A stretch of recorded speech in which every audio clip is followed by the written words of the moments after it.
Deep within the ancient scriptures, we find tales that continue to captivate and spark the human imagination.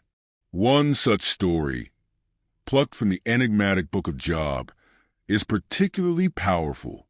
This narrative takes us on a journey filled with symbolism, where the divine and the human intertwine in a quest for answers and revelations. In this age-old tale, we meet Job, a prosperous and respected man whose life seemed like a masterpiece of devotion and moral integrity. He lived in the land of Uz, surrounded by vast wealth, a large family, and an unshakable faith. However, fate had a cruel twist in store for him. In the blink of an eye, Job lost everything he held dear. Suffering enveloped him like a shadow, bringing pain, anguish, and fear. Consumed by the need to understand his ordeal, Job cried out for answers. He yearned to confront the Creator himself, seeking meaning amidst the chaos. His persistence led him to an extraordinary moment. God revealed himself and challenged Job with profound and thought-provoking questions. One such iconic passage is found in the book of Job, chapter 38, verses 4 to 7. God questions Job about the foundations of creation. Where were you when I laid the earth's foundation? Tell me, if you understand, who marked off its dimensions? Surely you know, who stretched a measuring line across it? On what were its footings set, or who laid its cornerstone? While the morning stars sang together, and all the sons of God shouted for joy. This majestic passage transports us to the act of creation, where stars sang with delight, and the sons of God rejoiced in jubilation. This raises an intriguing question. Who were these mysterious sons of God? This mystery unfolds like a veil being lifted, revealing deep and intriguing layers of spiritual history. Angelic beings, often referred to as morning stars or sons of God, witnessed the creation of earth, extolling the power and glory of God manifested in this sublime act. However, not all remained faithful. Some of these angels, led by Satan, dared to defy the divine order. They became the so-called fallen angels, also known as demons. This is where the narrative delves into a realm of immense complexity.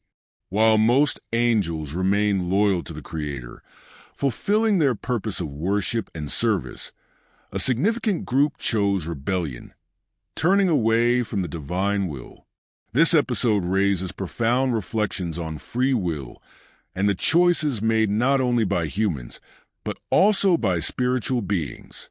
The Bible presents somber accounts of this cosmic conflict.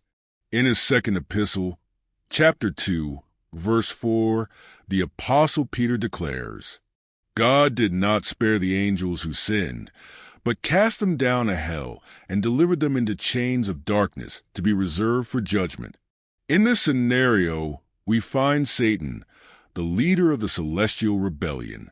He, who was once an angel of light, became the master of deception, working against God and his purposes. The Bible warns us about his strategies, presenting him as a treacherous figure, capable of transforming himself into an angel of light to deceive. This rebellion, however, had its consequences. Satan and his followers faced divine wrath, and a terrible fate was reserved for them. As stated in the Gospel of Matthew, chapter 25, verse 41, Then he will say to those on his left, Depart from me, you cursed, into the eternal fire prepared for the devil and his angels. Hell, initially designed as the ultimate punishment for the leaders of this cosmic rebellion, became the eternal destiny of all who choose to defy God. This cosmic story is not merely an ancient narrative, but a powerful reminder of the gravity of spiritual choices and their eternal consequences. The attempt to corrupt humanity's lineage brings us to one of Scripture's most intriguing passages, Genesis 6 verses 1 to 4.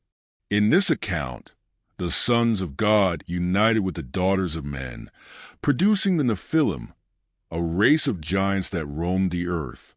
However, this union was not merely unusual, but carried a sinister purpose: to pervert the human lineage and attempt to thwart God's divine plan of salvation. These events reflect the constant struggle between the spiritual forces of good and evil. The Nephilim, as the fruit of this forbidden union, symbolize the corruption that occurs when the boundaries established by God are transgressed. The narrative explores the duality between the spiritual and the earthly, highlighting the constant tension between the pursuit of divine purity and the influence of evil. A fascinating question arises: who were these sons of God?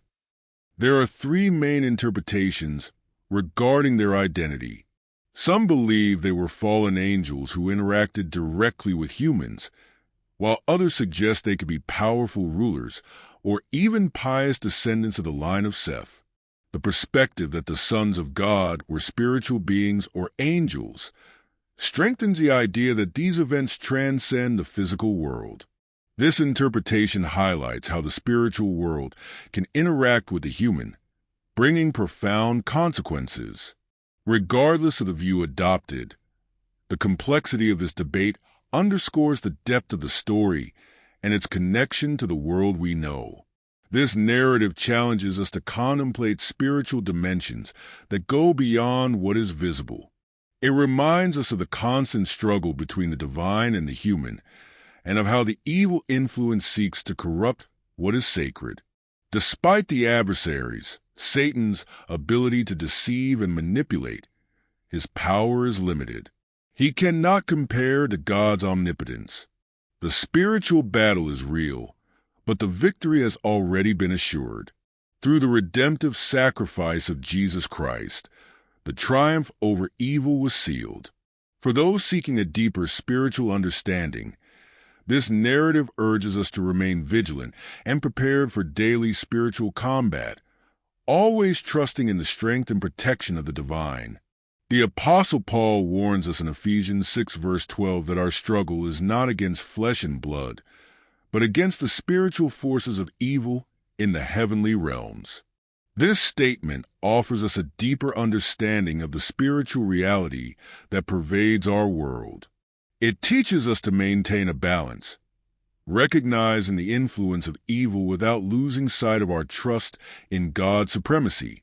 While Satan is cunning in his schemes, he stands no chance against Almighty God. The Scriptures assure us that God's victory is already assured and that, in the end, evil will be defeated. By exploring the spiritual realms described in the Bible, we are led to a richer understanding of the complexity and depth of spiritual history. The battle between heavenly and earthly forces continues to shape the narrative of humanity, highlighting the need for discernment, wisdom, and a constant connection with the Creator. The story of the sons of God and the Nephilim challenges us to delve into the depths of spirituality and reflect on the fascinating interaction between the divine and the human. This journey reveals challenges and truths that broaden our understanding of the spiritual realm, encouraging us to remain steadfast in our faith and confident in God's victory over the forces of evil. If you enjoyed this content, please like and subscribe to our channel for more reflections like this. Thank you for watching, and see you in the next video.